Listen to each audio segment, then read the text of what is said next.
So I lost around 15 kgs under 100 days। 100 दिन की ये पूरी ट्रांसफॉर्मेशन रही जिसके अंदर मैंने 15 kg लूज़ किया अपना वेट, और बहुत slowly gradually. I don't really know what comes next, I'm just doing my best even though I'm so stressed out. Everything just feels like a test that I fail, so depressed when I can't seem to get out. But something deep inside won't let me quit. I swear that I'm inspired by all this shit. Tell me that I can't and I won't, that's what guides me the most. Your lies, I'll do what I want. हाय, मेरा नाम है जीत राठौर, मेरी as है 27 और आप मुझे देख रहे हैं NBD लाइफ पे। बाय प्रोफेशन मैं एक प्रोडक्शन हाउस का ओनर हूँ, और बिफोर ट्रांसफॉर्मेशन मेरा जो वेट था वो था 94 kgs, और अब मेरा वेट है 78 kgs। मेरा वेट गेन का सबसे बड़ा रीज़न तो लॉकडाउन था। लॉकडाउन में ऑलरेडी अनहेल्दी हैबिट्स मुझे लग चुकी थी, एक्सरसाइज ना करने की हैबिट लग चुकी थी, और उसके बाद लॉकडाउन खुलते ही मैंने अपनी ट्रांसफॉर्मेशन करने का सोचा था लास्ट ईयर, बट उस ट्रांसफॉर्मेशन के बीच में मुझे एक इंजरी हो गई जिसकी वजह से मैं वो ट्रांसफॉर्मेशन कंप्लीट नहीं कर पाया। फिर मुझे काफ़ी टाइम तक बेड रेस्ट भी रहना पड़ा। उसके बाद मेरी शादी हो गई, और शादी, you all know that Indian wedding is all about sweets and food. उसकी वजह से मेरा वेट गेन काफ़ी ज़्यादा हो गया। उसके बाद काफ़ी बार मैंने उसे कंट्रोल करने की कोशिश की, बट मुझे समझ नहीं आ रहा था कि मैं कहाँ से शुरुआत करूँ। So finally I come up with this idea of 100 day transformation and I finally did it. ये जो अनहेल्दी लाइफस्टाइल था जिसकी वजह से मुझे लेजीनेस फील हो रही थी, and second thing is you don't feel positive about your body, your self. Positive thoughts आना आपको बहुत ज़्यादा कम हो जाते हैं, जिसकी वजह से आपका ओवरऑल डे बहुत ज़्यादा ख़राब जाता है, and it really affects my life. So my transformation journey started from 1 August when I decided कि मुझे ये 100 day ट्रांसफॉर्मेशन करनी है। तो first of all I start measuring my weight, my food, everything, क्योंकि मुझे ऐसा लगता है if we can't measure anything then we can't maintain anything. And second thing is जो सबसे छोटी छोटी चीज़ें हैं, मतलब एक हैबिट क्रिएट करने पे फोकस किया रेदर देन कि मैं एक ही दिन में बहुत ज़्यादा वर्कआउट करके अपनी बॉडी को फटीग कर लूँ। सो मैंने पहले 10 days, 20 days, 30 days अपनी बॉडी को सिर्फ एक हैबिट में कन्वर्ट किया।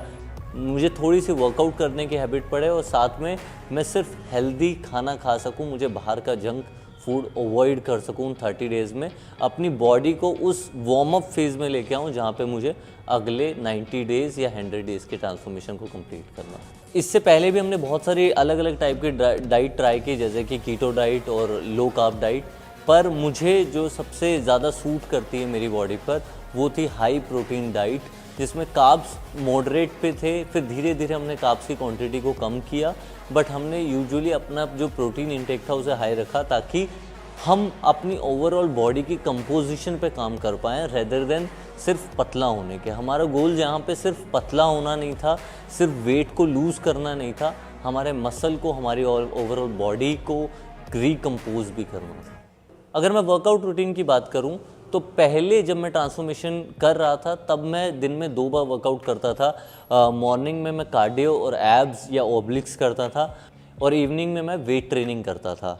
बट अभी मुझे इतने ज़्यादा वर्कआउट की ज़रूरत नहीं है, क्योंकि जितना भी फैट और ग्लाइकोजन लेवल स्टोर था मेरी बॉडी में वो ऑलरेडी डिप्लीट हो चुका है, तो मेरे पास इतना ज़्यादा अभी फ़ैट बचा नहीं है बॉडी में। सो अभी मैं मॉर्निंग में 1 से 1.5 घंटे का वर्कआउट करता हूँ, जिसमें मेरी वेट ट्रेनिंग और ओनली 10 to 15 मिनट्स का कार्डियो इंक्लूड रहता है।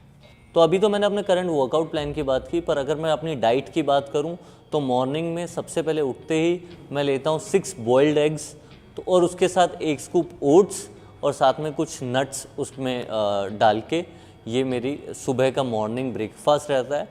सो उसके बाद आई गो फॉर अ वर्कआउट, और एक अच्छा 1 से 1.5 घंटे का वर्कआउट करने के बाद I take my protein shake, और प्रोटीन शेक लेने के बाद मैं घर जाता हूँ, और घर जाके I take my shower and everything. उसके बाद आई टेक माई सेकेंड मील, जो कि होती है 6 क्रम्बल्ड एग्स, साथ में पीनट्स होते हैं उसके, और साथ में राइस लेता हूँ मैं, 100 grams ऑफ राइस उसके साथ में लेता हूँ, और साथ में कुछ मल्टीविटामिन्स। सो थर्ड मील में हमारे पास 100 ग्राम्स ऑफ चिकन होता है जो कि ग्रिल्ड चिकन रहता है, उसके साथ हमारे पास राइस होती है और I takes anything which is like घर पे जो भी दाल बनती है या सब्जी बनती है वो मैं साथ में लेता हूँ, और सम टाइम आई टेक 1 रोटी और साथ में कुछ सैलेड। सो इवनिंग में जो हमारी 4th मील रहती है उसमें मैं कुछ फ्रूट सैलेड ले लेता हूँ, जिसमें कुछ भी हो सकता है, एप्पल होता है, ग्रीन टी होती है, बनाना होता है, तो I change according to my taste. So शाम को मैं फ्रूट सैलेड लेता हूँ जिससे मुझे थोड़ा सा फिलअप फील होता है और मुझे ज़्यादा खाने का मन नहीं करता। डिनर में अगेन मैं ग्रिल्ड चिकन साथ में लेता हूँ क्योंकि हमारे जो इंडियन फूड है उसमें प्रोटीन की क्वांटिटी थोड़ी कम है, और साथ में जो भी घर में सब्जी बनी होती है उसके साथ रोटी एंड सैलेड रात में सोने बेड टाइम से 3 घंटे पहले। And our last meal is protein shake with milk and almonds, जो कि मुझे थ्रू आउट माई स्लीप मुझे रिकवरी में भी हेल्प करती है और मेरी स्लीप क्वालिटी को भी बढ़ाती है। सो एक मैजिकल रेसिपी है, वैसे तो कोई मैजिकल रेसिपी होती नहीं है, बट मेरी एक फेवरेट रेसिपी है जिसको मैं आप लोगों के साथ शेयर करना चाहूँगा, जो कि मैं मॉर्निंग में खाता था, जो कि one of the best and tastiest recipe मुझे लगती है। वो है 1 स्कूप प्रोटीन और उसमें 1 स्कूप ओट्स डालते हैं and you have your nuts, almonds, किशमिश सब आप उसमें डालते हो, मिक्स करते हो विद हाफ एप्पल और हाफ बनाना, और वो मैं रोज़ मॉर्निंग में खाता था, और which is one of my favourite recipe of the day. If I talk about changes after my transformation, the first physical change I saw in myself is I become very active throughout the day. If I talk about my morning routine or evening routine, so I become very active throughout my day. And if I talk about the mental aspect, so mentally I feel very peace and calm throughout the day, which is one of the best thing about my transformation. अगर मैं emotionally बात करूं तो emotionally मैं बहुत ज़्यादा stable feel करता हूं अब, और इतना ज़्यादा गुस्सा नहीं आता मुझे, या इतना ज़्यादा मैं स्ट्रेस्ड फील नहीं करता।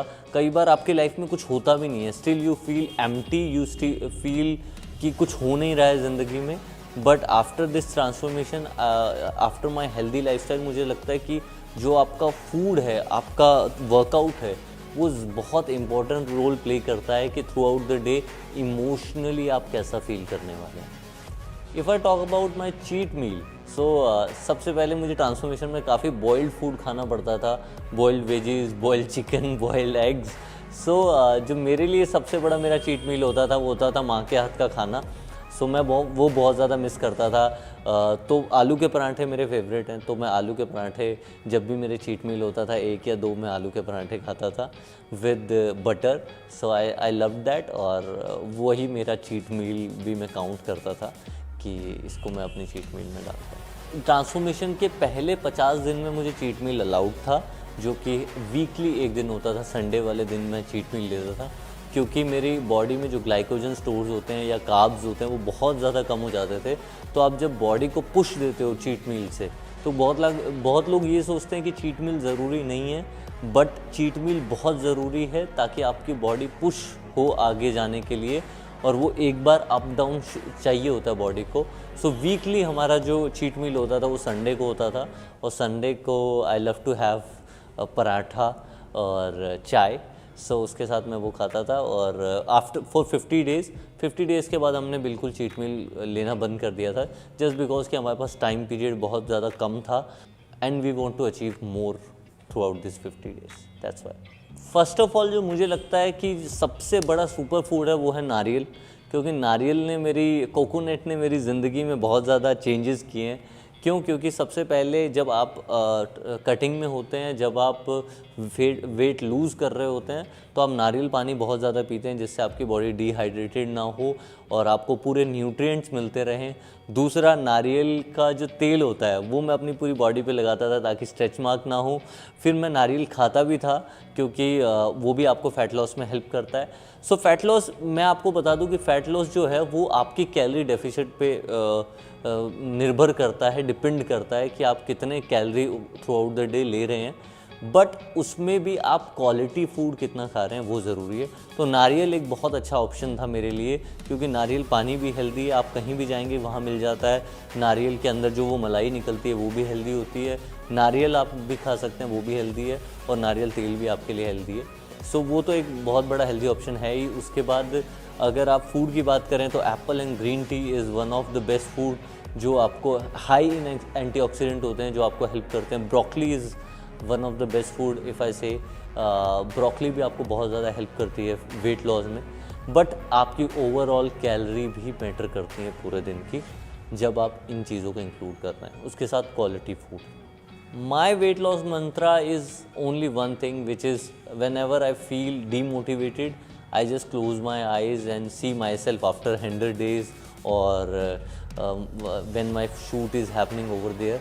So मुझे ऐसा लगता है कि मैं सिर्फ अपनी आंखें बंद करता था और अपने आप को देखता था कि मैं कहाँ हूँ और क्या मेरा बेस्ट वर्जन हो सकता है। So वो मुझे सबसे ज़्यादा मोटिवेट करता था कि मैं रोज़ उठूँ, रोज़ एक डिसिप्लिन क्रिएट करूँ, एक हैबिट क्रिएट करूँ और आगे बढ़ता जाऊँ।